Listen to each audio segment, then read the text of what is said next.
Hello. Welcome to this episode of A Creative Approach podcast. I'm your host, Karen Poirier-Brody. My guest today is Mark Dorfman, and I know you'll find his creative approach fascinating. Mark explores the laboratory of nature's years of research and development to work out his ideas. We'll be talking about the field of biomimicry. I had an introduction to this field of study a year ago at GreenBiz in Arizona. Arizona State University has a biomimicry studies program, and we're involved in the GreenBiz program. I just spent much of the past week back in Arizona, not at GreenBiz this time, but at Creativation, the annual trade show for the Association for Creative Industries. It's one way I jumpstart my creative spirit for the year. There are a wealth of innovative approaches that inspire at that conference. I took lots of pictures, and now I just need time to process the experience. It's terrific, too, to see longtime friends and make new ones. I took a few classes, not many, as I've learned to leave enough time to explore the trade show itself. It's interesting to see the creative approaches manufacturers use to attract the audience to their products. I'm back home now, but off to an art retreat for the rest of the week. I'll fill you in when I get back. Now, join me today in conversation with Mark Dorfman. Hello, and welcome to a Creative Approach podcast. Today, my guest is Mark Dorfman, and we're going to discuss something really interesting in a creative approach to a more sustainable planet and to innovation and ideas for improving a whole lot of things. Welcome, Mark. Thank you. Glad to be here.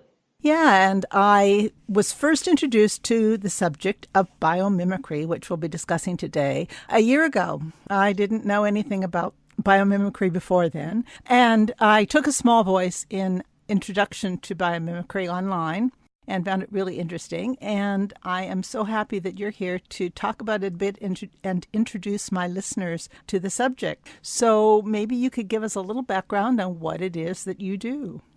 Okay, well, I am a principal and biomimicry chemist at Biomimicry 3.8. So Biomimicry 3.8 is the consulting organization I work for. 3.8 represents 3.8 billion years of life on Earth. And the way we operate is basically on the premise that for 3.8 billion years, life has basically through trial and error figured out how to do a lot of the things that we need to do in our so-called modern society.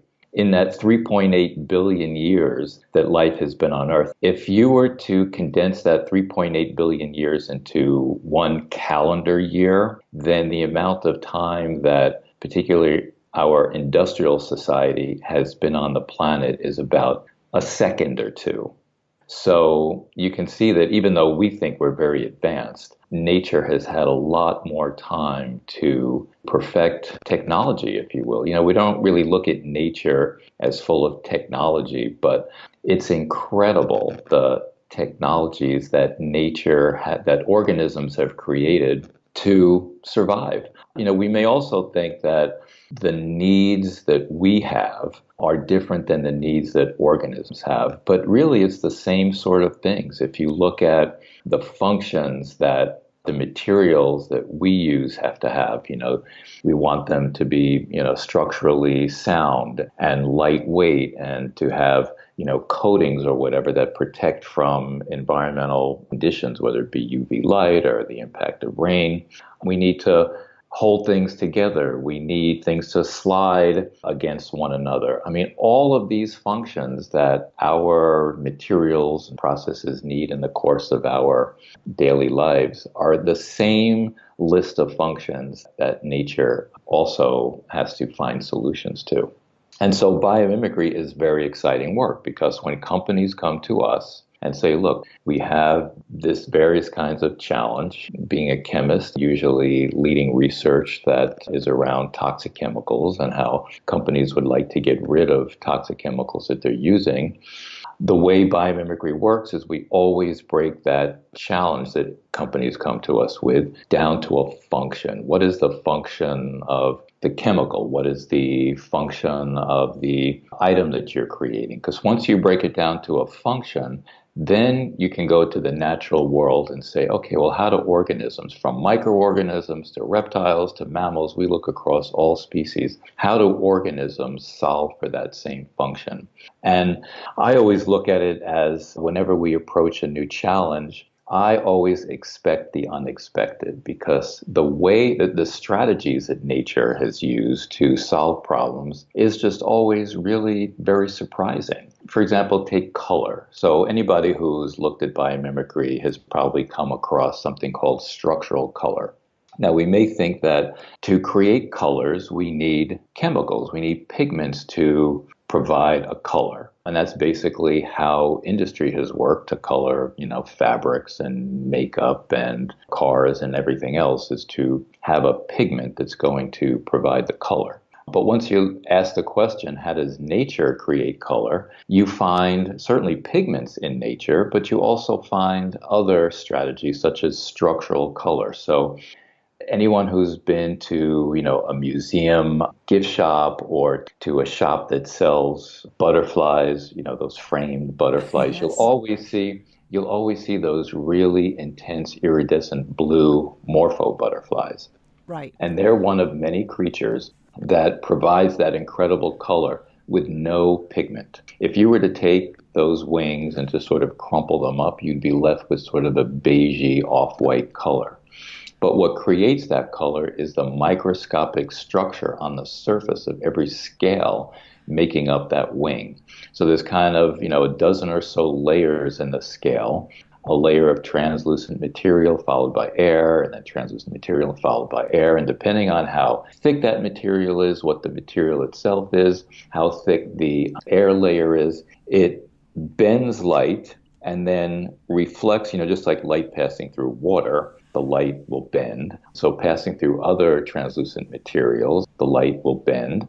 And some of it will reflect off of the top layer, some off of inner layers, some off of the bottom layers. And you know how light is depicted as waves? And every color has a different wavelength. The red colors have really long spaces between each wave. The blue on the other side of the rainbow spectrum has very short distance between each wave. And so when the light is reflected off of different layers, sometimes those waves are exactly in sync, they exactly overlap each other, and those are the colors you'll see. And sometimes they're completely out of sync, and those colors will be canceled out. So nature, to create different colors, uses structural color and varies the spacing between those layers and such to provide the color they want. So that's just one example of going to nature and just finding something you did not expect to find. Yeah, and these layers are kind of working like a little piece of a prism, that little area that reflects that light. Yeah. Well, I mean, nature, I know everything in nature has to solve a lot of the same problems we have. And I mean, energy is something that we, even from prehistoric times, we've had to worry about where we get our energy, for lighting a fire to running complicated processes to the food we eat and our climate. So, and also, this focus on non-harmful chemistry. I mean, that I think is a big focus for people these days. Yeah. And nature has been doing this again for 3.8 billion years. There's a lot of chemistries. Nature does produce toxic chemicals, but when the function of toxicity is the desired function, for predation or protection, you'd be hard-pressed to find chemicals that nature makes for other functions that are also toxic, like many of our products tend to be. And there isn't that kind of waste in nature. I mean, nature kind of focuses on conservation of resources. Well, there can be byproducts from the processes that nature uses to create something. But, you have ecosystems. So ecosystems are this diversity of organisms. So, nature would not look at a byproduct as a waste. It's just an opportunity to utilize that material. So in an ecosystem, one man's ceiling is another man's floor, as it were.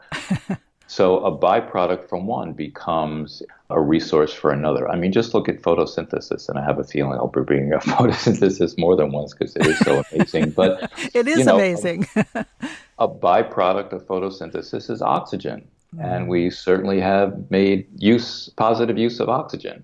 So, that's just one example. In fact, what we say is that, nature creates conditions conducive to life. So, when we think particularly about our manufacturing facilities, very often, people don't want to live near manufacturing facilities because you got to deal with, waste that may be going into the air or into the water and such. But in nature, these byproducts and such actually not only do not pollute the surroundings, they actually sweeten them. They create conditions conducive to life. So aside from that oxygen example I just gave, when deciduous trees lose their leaves, those leaves fall off. They break down back into starting materials and nutrients that nourish the soil, not only for the organism from which they came, but all the other diverse organisms that are living in those ecosystems. So that's the way we need to look at our industrial systems as well, to create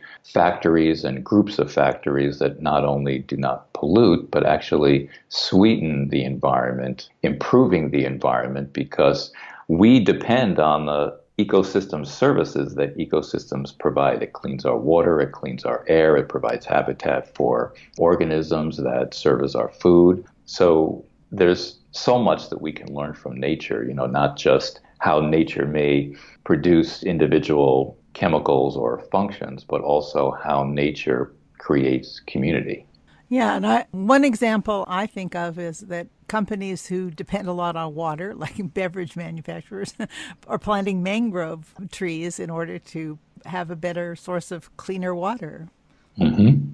And there's a lot of interesting ways of looking at our environment and saying, how can that help our business or what we're doing? Now, one business I'm actually very impressed with, I work a lot with the craft industry, and there are a lot of good efforts there in sustainable practices. One of the challenges we have is our passion for glitter, though.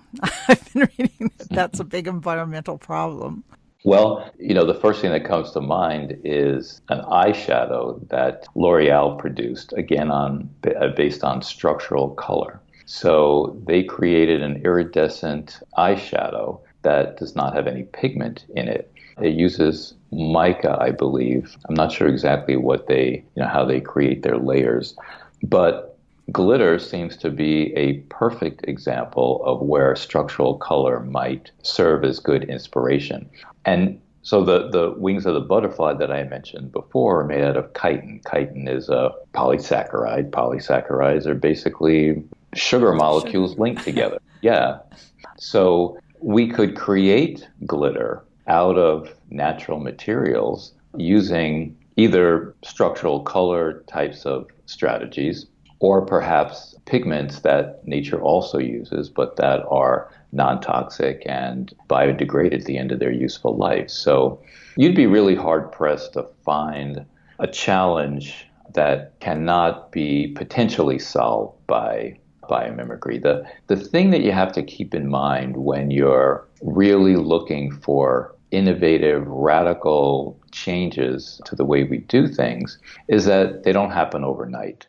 So if you want return on your investment in 6 months, you're going to find it very difficult to do anything really innovative, whether it's bio-inspired or not. We really have to have a forward-thinking approach, really looking at the future, kind of like, we looked at the moonshot but gave it 10 years.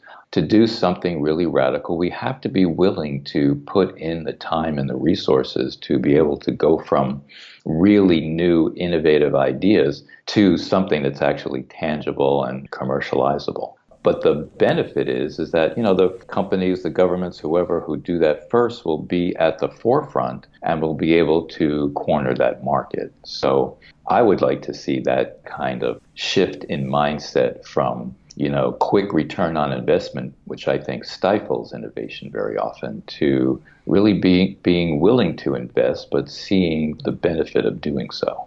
Yeah, and there are answers all around us. One of the things when, I was sort of looking at some of the topic and came up during my brief course is the interesting thing about how looking at how structure can help in design and things like using the mathematical formulas for distributing liquids that maybe builders are now looking at putting in electricity and plumbing by using these mathematical formulas and not having all these right angles that we think are so efficient but aren't really very helpful.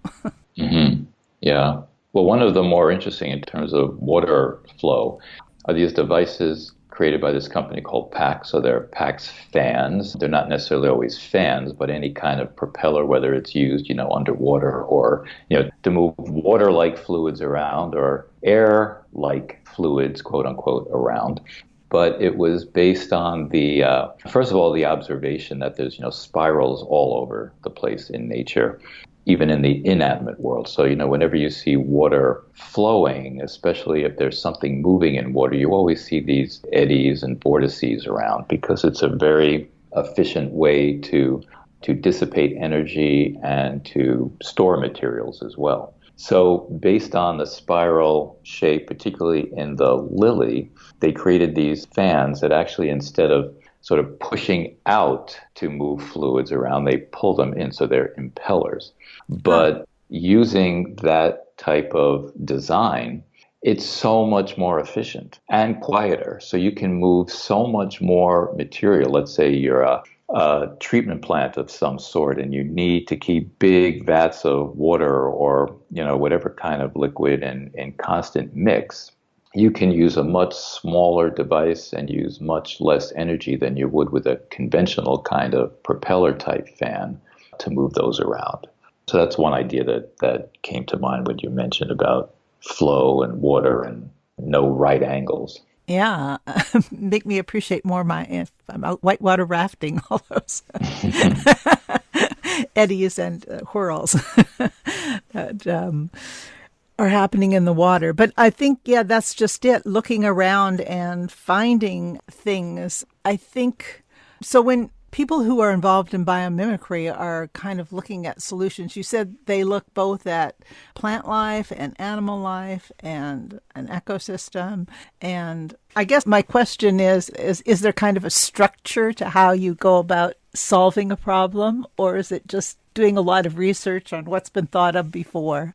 Well, I think the structure, as I alluded to before, is first breaking down the challenge to a function. And then once you've done that, we go to the scientific literature. So we don't, go into a laboratory and start dissecting frogs and such to find out how frogs do something. We rely on the research that has been done over many, many decades, and now is, you don't necessarily have to go to a library and open, hard copies of things. So much is on the internet, which really allows for much quicker searches. But based on that function, we will try to find as many different organisms that solve for that function in as many different ecosystems, because we find that the more diverse your set of organisms that you've looked at, the more likely is you are going to find that pearl. You are going to find like the real deep pattern that is responsible for that particular function. Because one aspect of nature after 3.8 billion years is that usually nature gives multifunctionality to any materials or compounds and such.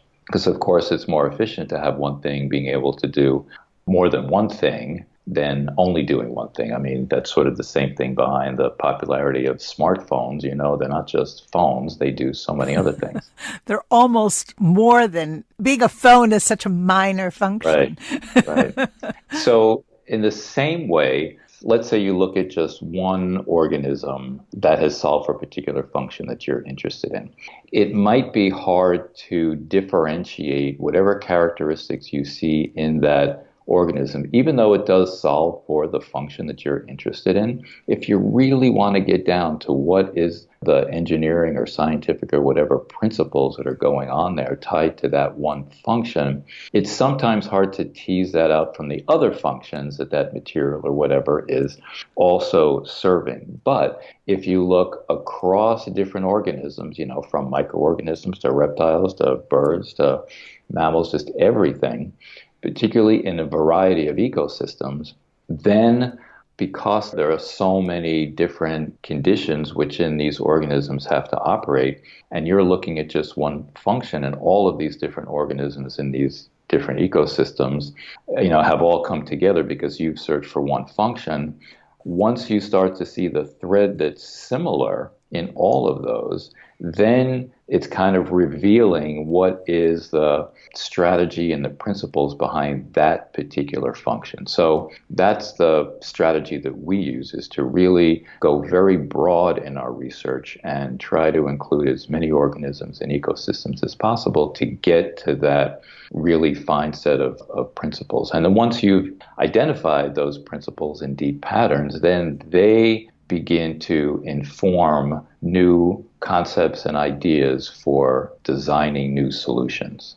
Because as you identify these principles across different organisms, you can begin to sort of abstract the biology out of it, and you just get down to, real kinds of engineering language.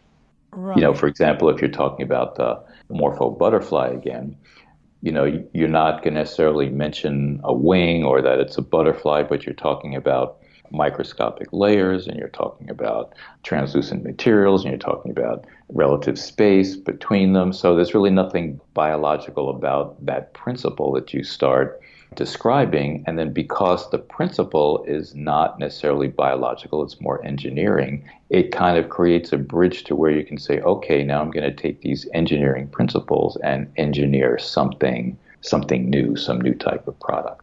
Right. So it's not just it's structure, and then it's also, I guess, as there are the chemical things that you would look at too, or sometimes structure and sometimes some type of biological process that X happens because of Y. But chemistry in nature is really all about structure. It's all about, so it all not comes just down to that.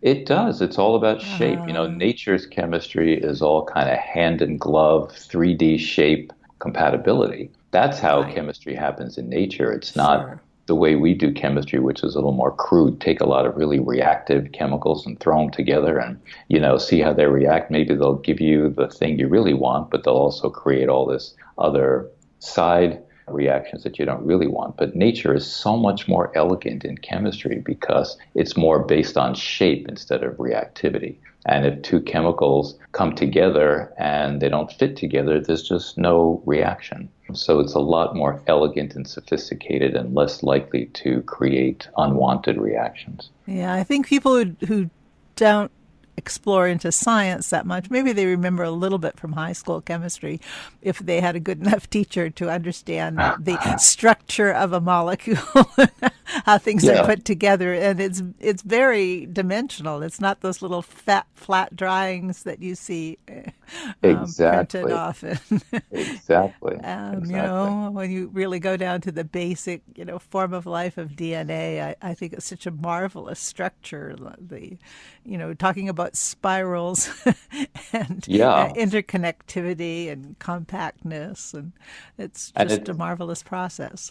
And it's not just the fact that you have this shape, it's the fact that it self-assembles. That's a basic principle of nature's chemistry, is self-assembly. You don't need high temperatures, you don't need high pressures to make reactions happen. Nature knows how to sort of toy with paired opposites, positive charges, negative charges, areas that dissolve in oil, areas that dissolve in water, and when they're placed in the right place and you kind of let go of them, just these attractive and repulsive forces create this self-assembly. And that's a really important deep pattern in nature's chemistry that if we were to use not just in our chemistry, but think of a phone again, a smartphone again. If we didn't have to glue parts together, if we could design them so just like in nature they self-assemble, then it becomes much easier to disassemble. And so that makes materials much more conducive to a circular economy. That's, a big buzzword these days.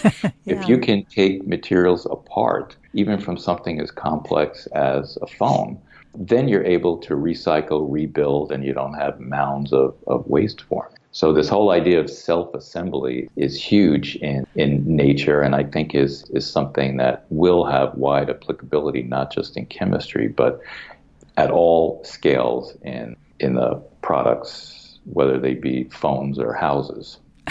Exactly. And there are even, well, on a, not just necessarily on those microscopic scale, but I think a lot of people may not really think about it, but Velcro was a very interesting biomimicry example of something on a much more macro level of just looking at Yes. how something attaches and unattaches in nature. I was Yes. thinking about that when you were talking about, assembly, disassembly. I thought about the Yeah. process of coming together and coming apart, and just based on observing a plant and how very useful that product is. But that's one of my, I Sure. think, first Right. introductory thoughts when I was introduced to the concept of biomimicry. I thought about Velcro. Now, I wanted to ask a little bit about how you got into the field of chemistry and got interested in biomimicry. I'd like to learn a little bit about your process of where this came from. Well, I was always interested in science. I think, like a lot of kids, I wanted to be a marine biologist at one time. And so my college career took me towards environmental science. And environmental science curricula required a fair amount of chemistry. And, at first I thought to myself, chemistry? I would never want to be a chemist. Chemistry just seems so esoteric. But I took a year off between my sophomore and junior year as an undergraduate and ended up working in the chemistry lab of a engineering firm, just washing glassware at first, but I was very efficient at cleaning the glassware. So they started giving me more tests to do. And the kind of work that this laboratory did was it tested samples of wastewater discharge into the Hudson River because these companies had to make sure they were in compliance with regulations. So it sort of showed me that there was a real application to chemistry. You could make sure that companies were keeping the rivers clean. So when I went back to finish my undergraduate degree, now I had a different outlook on chemistry, and you had to take quite a bit of chemistry to get the environmental science degree and only one more course than that to get a chemistry degree. So that's what I ended up doing. And then in most of my professional life, I worked mostly with the nonprofit world. And one of those was with a company called Inform Inc. in New York City. And we did case studies. We looked at what was the chemical industry doing, this was in the 80s and 90s, to avoid creating waste in the first place, because the environmental laws that first came into place in the 60s and the 70s mostly dealt with how do you deal with waste. But in the 80s and 90s, we started looking further up the chain at prevention. How can you avoid creating waste in the first place? So that was very interesting work, and it led to some government policies, the Federal Pollution Prevention Act, a couple of state-level acts, and that was very fulfilling. But I started getting just a little bit sort of tired with most of what I saw companies doing, which was just very simple stuff. I remember in the 90s, there was one company put out this slick brochure about, they weren't calling it sustainability back then, but basically that's what, this brochure was. And they were saying how they, instead of throwing away their acid waste and their alkaline waste, they mix them together to neutralize them. And I'm thinking to myself, any high school chemist could think of the same thing. And here's a company touting this as its achievement in the 1990s. And so I remember just sitting outside on this sunny day and looking at the leaves blowing in the wind and the sun and realizing that every single one of those leaves is a chemical manufacturing facility. It's taking the carbon from carbon dioxide in the air, it's taking water and nutrients and energy from sunlight and creating basically every chemical that's of use to us in the natural world. Every color, every pigment, every coating, every fiber. Just think of all the things that we get from plants that are valuable. It all starts as carbon dioxide, water, and nutrients, and you use the energy of sunlight. But none of these leaves are exploding. They're not poisoning the people around them. So that got me thinking about just nature as a inspiration for better chemistry. And it just happened to be the year after Janine Benyus came out with her book, Biomimicry, Innovation Inspired by Nature. So that was 1997. And so I read that book, which, I really highly recommend that book to any of your listeners, because even if you have absolutely no science background. Janine is just such an incredible science writer that her writing is just so easy to read and so accessible, you won't want to put the book down. So I called her. I said, this is great. And, I would like to work with you to put together some sort of multimedia presentation that sort of would bring this to the world, especially in terms of the chemical industry sector. Long story short, it was about 10 years later, the company that she had started was starting to grow and there was a job opening and I dropped everything and applied to it. So for the last 10 years, I've been working with biomimicry. And, I remember one time, I had taken some sort of personal improvement course, and it was saying how you really have to think about what it is that you're passionate about. What is it, put words out there in the universe so that, you will really be able to do what you want. And I remember hiking in the mountains and saying, boy, what I really want to do is just learn how nature works. And now for the last 10 years, that's what I've been paid to do. And not only every day learn how nature works, but apply that to creating better products and processes for our industrial society. So that's a long story to your short question. No, but it's interesting to see how you got into this field. And you mentioned about industry. I think that, sometimes all of these toxic chemicals and serious problems, are costly to deal with. And I think a lot of companies are seeing how biomimicry and sustainable practices actually save them money. So yeah. I'm encouraged because that the bottom line is often what directs people, but I think it kind of just makes sense, right? Yes, and also the consumers themselves are beginning to understand, what's better for themselves and what's better for the environment and all the power of their purchasing choices. And then as we've seen in organic food, that used to be a really niche item. And now, even Walmart is selling organic foods. And I think the same thing can be true when we, what we demand from our textiles and our cars and our smartphones and everything else. If we begin to demand that they're made from life-friendly substances using life-friendly processes and that there's, a circularity to the economy, then companies will respond to that because they're going to want to get that share of the market. And, it's always so great to be around young people because, they're just so full of energy. And I'm so happy to see that it seems that, younger generations really are aware of the planet that we live on and that it's important to maintain that planet and that they are going to continue to not only push for sustainable materials and processes and such, but they're the ones who are going to build on biomimicry and every other type of science to make sure that that's what's being created. And I love talking to young audiences about biomimicry because they're always so engaged and thrilled. Oh, I agree. Kids are just the most interesting people to talk about ideas with because they really are very creative.